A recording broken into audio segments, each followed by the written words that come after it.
this is 365801 and this is another year in BL review video, and this is all of the surprising reads I had in 2023.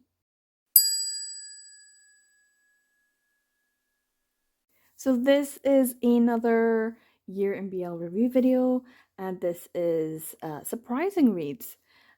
They are reads that were either pleasantly surprising to me. I went in with low or no expectations and was surprised at how much I enjoyed them, or they actually had a bit of a twist in the story that was a big surprise. So that's kind of how I'm doing these. There's not many, so this probably won't be a long video. I'm hoping, fingers crossed. But I've just gone through the reads that I had in 2024 and picked out ones that I were like, oh, that was kind of a surprise. So let's go through some. The first one is it's a male romance. There's just a couple of them. And this is a Brooke Blaine, Ella Frank series called the Elite series. And I keep forgetting what it's called because I read it way back in January. These books are really kind of short. You can see there it's only 195 pages and they're all roughly around the same kind of length. Really short for a full length. And I don't feel like this is a full length. I feel like this is like one big long story that could be 600 pages long, and they've just split it up into 3 books. Which is great if you want to make sure that you're getting people reading. It kind of almost feels like it is like a 3-part story. So I can understand why, but at the same time, it's just the same characters that you're following, and I loved it. It was great. It was Top Gun, but make it really gay because Top Gun's pretty gay. We all know that.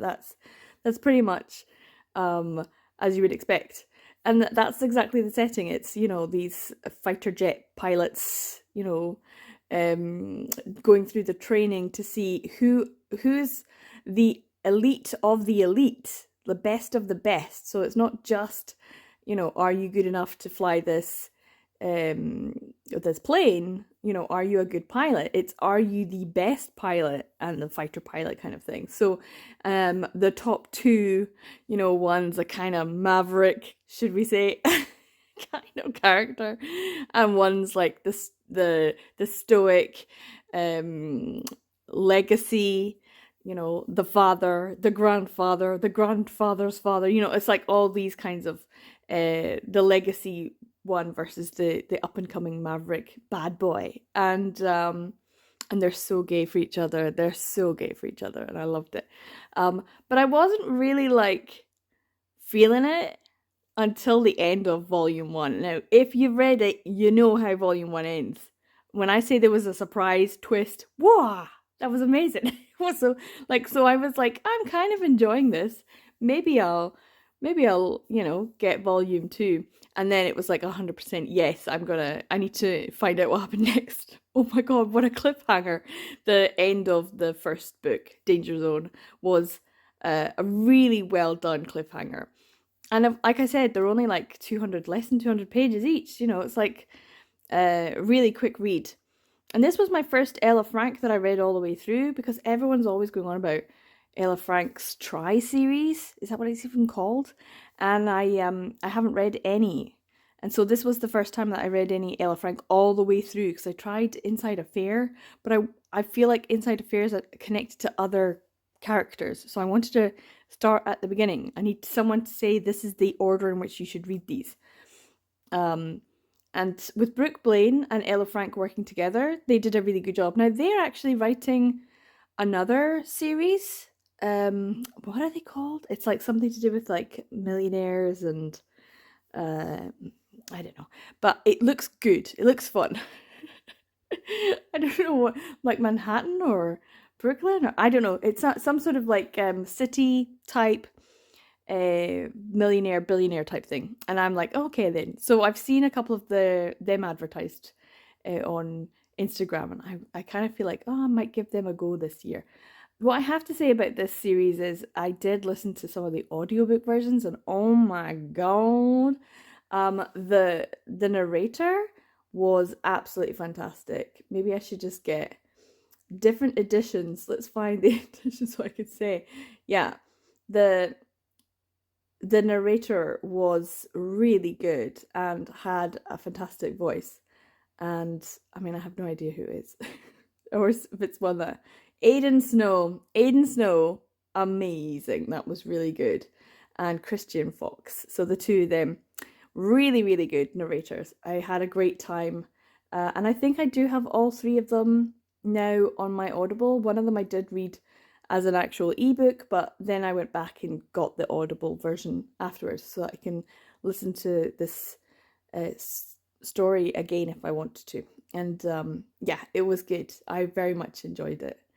If we move on to another one, which was kind of a surprise. So I complained about some of the Audible Male Romance audiobooks that were like, here, have a listen to this. And I was like, ugh, some of them just weren't hitting. And I tried a lot. And I started quite a lot. One that I actually managed to get all the way through was Football Sunday by Daryl Banner. Book one in the Spruce, Texas series. And this was like a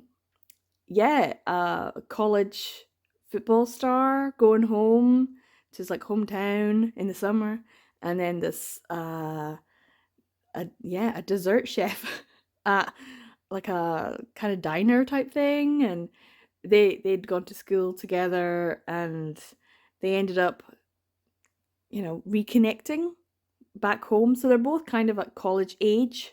So they weren't high schoolers, which was nice, but they were still college age, and they were still getting up to no good, and having that sort of summer break kind of feel to it. And I had such a good time with this. It was ridiculous, and I was like, why am I loving this so much? But I really loved the banter, and I liked the emotional connection, and it was just a really nice story. I really liked it. And if the rest of the series had been available on Audible, I would have just continued listening to see if the rest of it was as good as this first one. But I didn't expect to like it because, as I said, I kept reading or listening to the audiobooks of so many that were just like not hitting, not giving, and Football Sunday did, which was a surprise because I really wasn't expecting it. Maybe it's to do with the whole sports aspect, but I don't think it. I don't know. Maybe it was the cake aspect. Either way, the two together, that was exactly what I needed. And the last one that I want to talk about for male romance is The Cuckoo's Call by Lily Morton. This was one of the last things I read in 2023. It's the last full novel in her backlist that I hadn't read yet. And I had an audiobook for it. I think I even had the ebook for it. And I even have a physical for it. And I just kept putting off reading it. Because the only thing other than this was her collections of like little extra stories that she sometimes posts onto her website, and then she collects them all, and then she publishes them as short story collections with about the characters you've already read. So they're kind of like fun little vignettes. And I've read most of them anyway on her website, so I might go back and just make sure I read them, because she does sometimes include extra stories, and it does remind you of the characters, and it's quite good fun. So I do need to go back and read some of those just to actually read the extras. But this was the last one until recently, because she has now released another one that I hadn't read. This was like the last of the reading everything that Lily Morton has written ones, and I just kept putting it off because it was pitched as an age gap romance, and I keep telling myself, you don't like age gap romance. You don't like age gap romance. And then I'll read something and I'm like, oh, well, I kind of need to because it's this author, or I kind of want to because of this premise, and maybe the age gap won't be such a big deal. And then I read it and I'm like, oh, I really like that. So I have to keep telling myself, no, you don't like age gap. And then I read this, and I it was a Lily Morton, and it was a good Lily Morton. and it had all of the pros and cons of a Lily Morton. And I do want to read her one that she's just released and any extras, and then finally do the reading all Lily Morton's books, a video that I've been planning for about 2 years, because I just kept putting this one off, kept putting it off, because it was published in 2021 and it's now 2024 and I've had a copy for quite some time. Yeah, this was a story about Ren, who is not exactly the most well-off person. He just is plodding along, but he's a super nice guy. And I loved the little mentions of his library and his librarian, because I was like, because literally sitting next to this book on my shelf is Charlie Sunshine, and I was like, oh, they're together. And Ren ends up going on holiday with a guy who he used to know, who then like fucks off and leaves him abroad after, saying, oh no, we'll do this, we'll do that. But yeah, he just leaves him. And then he ends up meeting a very rich man, and he shows him a good time. And that's pretty much it. It sounds like it's, very generic. And I don't think it's generic in any way other than it being a Lily Morton, a good Lily Morton, and that's the thing. So Lily Morton can sometimes be, not like she dials it in. She doesn't. I think she puts her all into everything. But there's similarities in certain things. Like I said, the pros and cons of a Lily Morton is always there. So it's definitely much in this one too. But it was just, sometimes, that's exactly what you need. You need a Lily Morton. It just hits. It hits. So yeah, this is between a 4 and a 5 star. I really enjoyed The Cuckoo's Call. It was lovely. The cuckoo references because Ren was in the foster system and was never adopted. And so he always felt like he was a cuckoo being put from one house to another. And that's what I liked about this one. It had depth. It had something extra. That Ren was such a lovely and endearing character. Yeah, it was a surprise because I really did not think I was going to enjoy this. Maybe because it didn't feel like an age gap. It just felt like two people who were from very different backgrounds. The age wasn't so much of an issue ever in the story. It didn't feel like it. So yeah, it was just more like two very different people from different backgrounds finding commonality and finding that they really enjoyed each other's company and that they were a positive influence on each other's lives.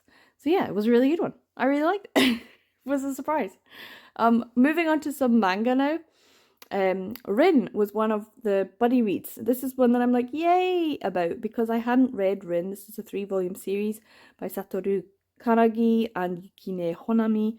And it's a Kyudo based one where it's all about sports. Once again, sports. And an older brother's best friend becomes the boyfriend type situation. And for 3 volumes, it was very sweet, very lovely, and it was refreshing considering how old it is. First published December 2002. So yeah, quite an old one in terms of the BL, and it didn't really feel like there was anything toxic or anything anything that was pertinent to that time period. It was very much really refreshing and really like modern, and it was kind of cute and sweet, and I really enjoyed it. And it was sports and all about sports and boys doing their best and trying hard and ganbatte. Ishogeme, all that kind of stuff. So, yeah, Rin was a surprise because I didn't expect to enjoy it as much as I did. And then we move on to a Tokyopop one. Now, I like generally the Tokyopop ones, but I don't love the Tokyopop ones. But obviously, it shouldn't have been too much of a surprise, but it was still a bit of a surprise because I didn't expect to love Yagi the Bookshop Goat as much as I did. Yagi is so cute. He's so cute. He keeps eating the books and he's this is delicious and a great story. And it's like, oh, he's so cute. And it's probably because it's got animal characteristics. Now, some people just don't like animal characteristics. I love animal characteristics. It's just my jam. It's my jam. So of course I should have known that I would like this, but I didn't think I would absolutely love it. It's a super cute story about a goat who wants to work in a bookshop, and the only person that will give him a job is Okami, the wolf. And they're herbivores and carnivores, and they really shouldn't live exactly the same, but you know, they kind of try to be tranquil and try to live in harmony with each other. And Yagi shouldn't work in a bookshop because he's a goat and he will eat anything, and he has a particular desire to eat books. And of course, there's a wee history there, and it's so cute and so sweet, and the art is just lovely, and it just was like a warm hug. And I just want to sit and read this again now. I just look at it, I'm like, oh, you could just do a reread. You could do it right now. Super cute. So yeah, I didn't think I would give it 5 stars. It's a 5-star read for me, 100%. 100%. 5 stars. 5 stars. But it's one of those that I'm like, is it going to be an all-time favorite? Probably not. But it's definitely a 5-star read for me. I really shouldn't have been surprised, but I was. I was surprised at just how much I like this. So yeah, Tokyopop ones are rarely 5 stars, but this one definitely was. On to another one that I read for the first time, and it's been in my collection for quite some time. And this was another sports one, and again from an early time period. So this is from 2005, and this is Kimi Shiruya, Dost Thou Know? I don't know why it was translated as Dost Thou Know. Shiruya means like do you know? Dost Thou Know? Anyway, it's Kendo rather than Kyudo, so another traditional one. And the art style by Satoru Ishihara is not on the cover is not really one that I'd be like, oh yeah, I really want to read that, because it kind of looks really old-fashioned, and it is because it's from 2005. But once again, this was very similar to Rin. In fact, I would say put the two of them together and give them both a read, because they both have kind of similar atmospheres. And I was once again pleasantly surprised that this actually didn't have quite the same, like I really expected it to be toxic, and it's not.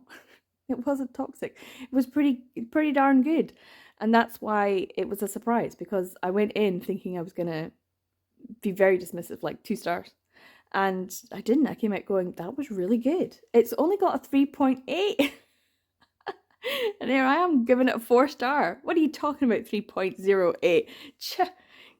So yeah, I really liked it. Maybe it's not for everyone, but for me, I was really surprised at how well done this was in terms of the lack of toxicity, because I always expect it to be really toxic.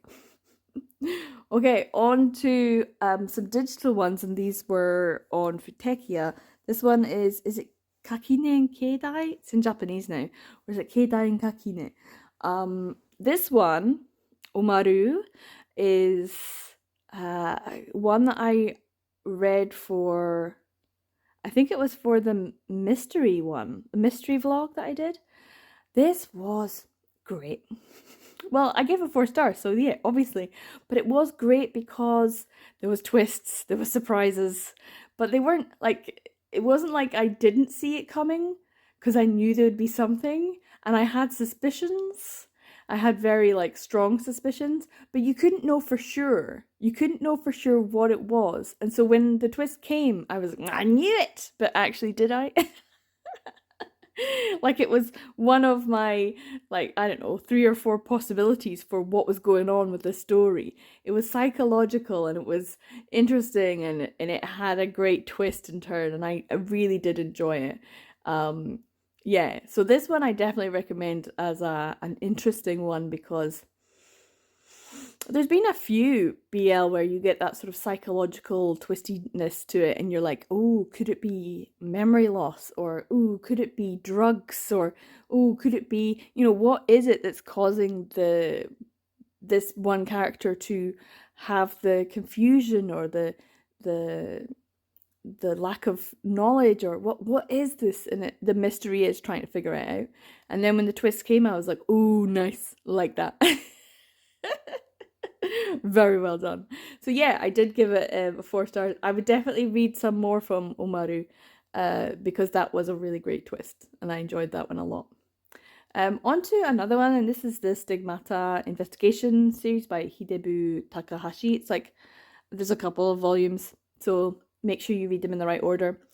Asako Minami has a unique constitution. He can sense death and stuff like that, and so it's almost like he's possessed.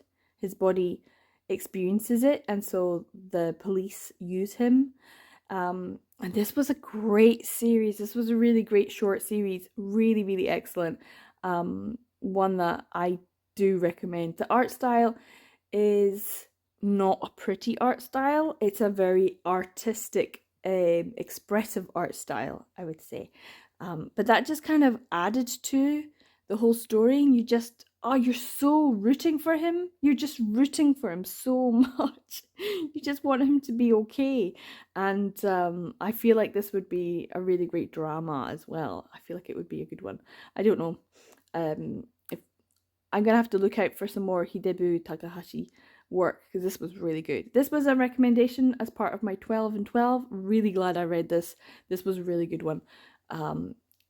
Yeah, for sure. This is one that also had that sort of mystery element to it as well. So I thoroughly enjoyed it. And then on to the final one. See, I told you it's not many that give me the surprises. But this is School of Horns, Volume 1, by Mita Aoi. And this was one I got out of my library, so it was a physical one, but from my library. And the fact that it's got a 3.59, get out of here. Get out of here. It's a 5-star read. Mainly because this isn't BL at all. And I'm like, no, it's 100% BL. 100% this is a BL. I loved it. It was great. And I really want to read volume 2, and I really would like to get a physical copy of both of these. I think that's a Yen Press one. Does Yen Press do it? I think it's a Yen Press. Yeah, it's Yen Press, which means they're probably a little bit pricey. And I think it's only just the two volumes. Yeah. But as you can see, the drawing on it is like cutesy art style, and Grab Life by the Horns. Yeah. It's very pretty. It's a school-based one. It's magical. It's got rivalries, roommates, and they were roommates. But yeah, I really, really enjoyed Volume 1. I need to get Volume 2, and I probably would like to actually get them. And then, of course, I did a bit of investigation. It turns out that Mita Aoi has actually drawn some BL, so I felt vindicated in my, oh my god, are we sure this isn't BL? Because the nuances of a BL are just throughout. Totally, like, I'm reading this and thinking, but this is BL, right? Because I've read some BL that have less BL than this does. So for sure, this was a bit of a surprise, because I got out of the library as part of my summer ween. I was just reading some manga, but also some darker manga, and manga that I could get hold of. And School of Horns, the image that was on at the library, it looked darker than this. It didn't seem like it was like a bright pink, but then I actually got the manga, and it was like, oh, this is actually very bright pink. But it was good. It was excellent. It was the best thing I read in that summer ween, I think. Yeah, I was so surprised at how much I enjoyed it and how much it felt like BL, considering I just got it from my local library. So yeah, that's everything from this video of all the surprising reads. I'd love to know, have you read School of Horns? Have you seen it in the wild? I need to get a copy.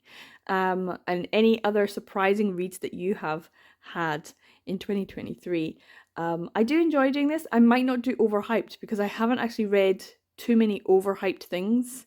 I've read a lot of hyped things this year, and they were all pretty much great, so they were appropriately hyped, I think. So I probably won't do an overhyped one.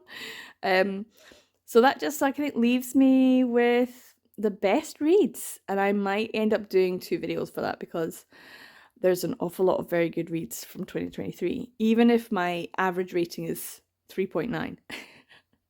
There's some excellent reads from 2023. So that might end up being divided up into like prose and manga separate videos because there are just too many good ones to talk about. But yeah, hopefully you enjoyed this video. Thanks so much for sticking with me to the end, and I'm sure I will see you in the next one. Take care, guys. Bye.